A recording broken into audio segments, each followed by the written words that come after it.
Les autorités ukrainiennes ont annoncé que leurs forces armées prévoyaient de poursuivre leur offensive durant l'hiver, afin de capitaliser sur les récentes victoires remportées sur le champ de bataille et ainsi empêcher les forces russes de reprendre l'initiative.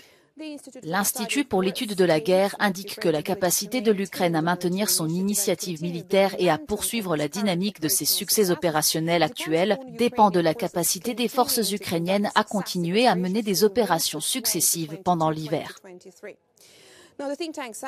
Selon le groupe de réflexion américain, la Russie a perdu l'initiative militaire l'été dernier au plus fort de son offensive dans le Donbass.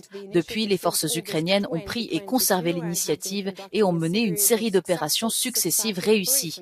Elles ont libéré la majeure partie de la région de Kharkiv en septembre, reconquis la ville de Kherson en novembre et installé ailleurs sur le territoire les conditions pour mener des contre-offensives durant l'hiver. Cela pourrait concerner le nord-est de l'Ukraine, autour de la région de Svatoviec-Remina, où les forces ukrainiennes poursuivent leurs opérations. Actuellement, certains des combats les plus violents se déroulent dans l'Est, autour de Bakhmout. L'armée russe continue d'utiliser des hommes, des munitions et d'autres moyens militaires tout en réalisant des gains tactiques limités, indique l'Institut pour l'étude de la guerre. Le ministère de la Défense britannique souligne que la Russie a fait de Bakhmout sa priorité depuis début août. Cependant, cette campagne militaire a été disproportionnellement coûteuse par rapport aux gains possibles.